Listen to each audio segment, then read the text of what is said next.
parole est à monsieur Jérôme Nury.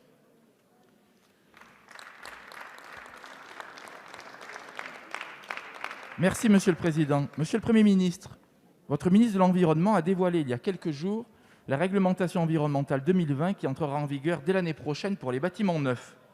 Avoir une action ambitieuse en termes d'isolation, de performance des énergies, que ce soit sur le neuf ou la rénovation, est tout à fait louable.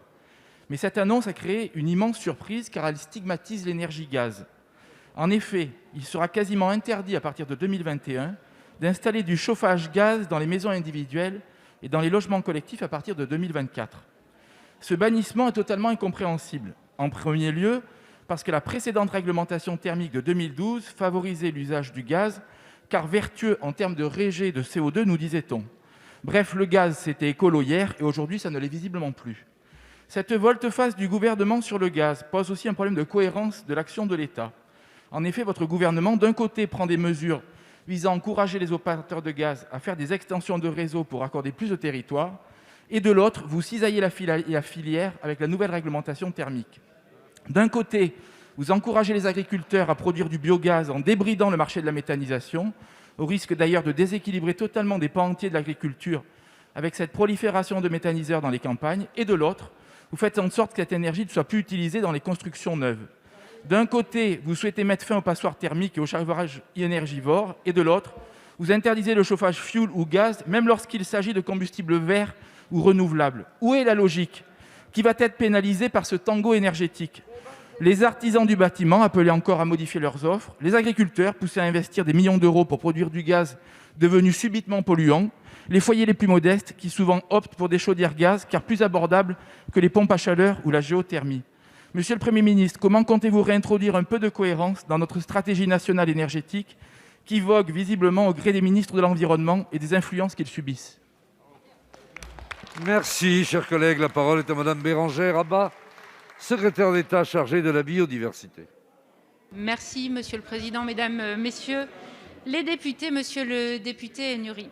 Alors, diminuer le bilan carbone de notre parc de logements est une nécessité, vous l'avez très bien dit, je crois que nous partageons cet objectif et cette nécessité. En 2019, il représente 25% de nos émissions de gaz à effet de serre.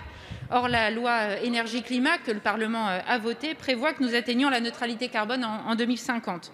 D'une part, nous entendons diminuer de 30% par rapport à la précédente réglementation le besoin énergétique des bâtiments grâce à de nouvelles normes de construction.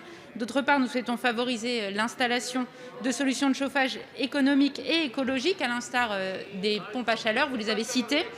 Et s'agissant de l'avenir de la filière gaz, nous avons 3 éléments en mémoire. D'abord, si le chauffage exclusivement gaz doit être progressivement abandonné, les solutions hybrides permettent l'utilisation ponctuelle du gaz pour faire face au grand froid et elles restent possibles. Ensuite, comme vous le savez, cette nouvelle réglementation s'applique aux nouvelles constructions.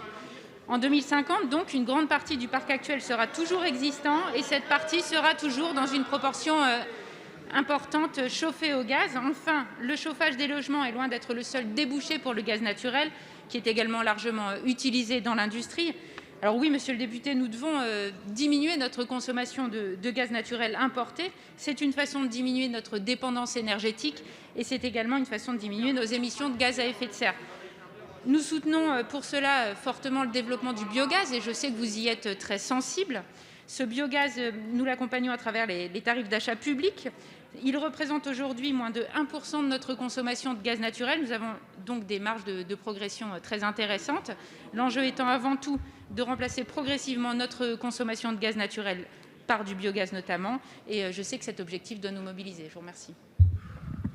Merci.